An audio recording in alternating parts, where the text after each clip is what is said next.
Wapres Gibran digugat warga, tuntut ganti rugi Rp125 triliun dan pembatalan status wakil presiden. Wakil Presiden Gibran Rakabuming Raka dan Komisi Pemilihan Umum, KPU, digugat secara perdata oleh seorang warga sipil bernama Subhan. Mereka digugat secara perdata dan diminta membayarkan uang ganti rugi sebesar Rp125 triliun dan Rp10 juta kepada negara.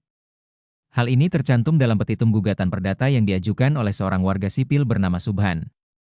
Menghukum para tergugat secara tanggung renteng membayar kerugian material dan imaterial kepada penggugat dan seluruh warga negara Indonesia sebesar Rp125 triliun dan Rp10 juta dan disetorkan ke kas negara. Tulis petitum, berdasarkan penelusuran di Sistem Informasi Penelusuran Perkara, SIP, Pengadilan Negeri Jakarta Pusat, gugatan perkara ini sudah terunggah dengan nomor perkara 583 PDT G 2025 PN Jakarta PST. Perkara ini disebutkan didaftarkan pada Jumat, 29 Agustus 2025, lalu, sementara, sidang perdana untuk gugatan ini akan dilaksanakan pada Senin, 8 September 2025. Gugatan tersebut dikonfirmasi kebenarannya oleh Jubir 2 PN Jakpus, Sunoto, Rabu, 3 September 2025, seperti dilansir dari Kompas.com. Sunoto mengkonfirmasi, uang pengganti kerugian material dan imaterial ini merupakan salah satu bunyi petitum yang diajukan oleh penggugat. Sebabnya, Gibran dan KPU dinilai telah melakukan perbuatan melawan hukum, lantaran ada beberapa syarat pendaftaran calon wakil presiden, cawapres, yang dahulu tidak terpenuhi. Untuk itu, Subhan selaku penggugat meminta agar majelis hakim yang mengadili perkara ini untuk menyatakan Gibran dan KPU telah melakukan perbuatan melawan hukum. Subhan juga meminta agar majelis hakim menyatakan status Gibran saat ini sebagai wapres tidak sah. Menyatakan tergugat I tidak sah menjadi wakil presiden Republik Indonesia periode 2024 hingga 2029, tulis petitum ini. Dalam petitumnya, Subhan juga meminta majelis hakim untuk memerintahkan negara untuk melaksanakan putusan ini, walaupun nantinya ada proses banding atau kasasi yang diajukan oleh para tergugat.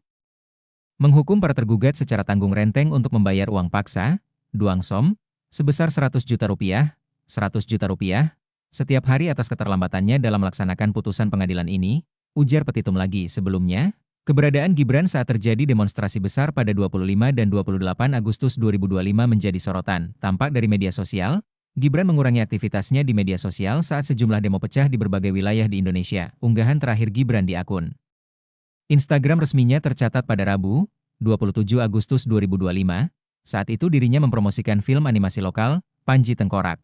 Setelah itu, tidak ada aktivitas daring yang terlihat dari putra sulung mantan Presiden Joko Widodo tersebut. Gibran diketahui menjalankan sejumlah agenda secara langsung. Dikutip dari sripoku.com, pada Kamis, 28 Agustus 2025, ia menghadiri musyawarah pelayanan ke-7 Mamre Gereja Batakaro Protestan, GBKP, di Deli Serdang, Sumatera Utara. Selanjutnya, pada Jumat malam, 29 Agustus 2025, Gibran mengunjungi Rumah Sakit Pelni dan Rumah Sakit Cipto Mangunkusumo, RSCM, di Jakarta. Ia menjenguk korban luka akibat bentrokan dalam demonstrasi. Dalam kunjungannya, Gibran mengenakan kemeja dan celana hitam. Ia berdialog langsung dengan para korban, termasuk Umar Amiruddin, yang mengalami luka akibat dugaan kekerasan aparat saat aksi berlangsung.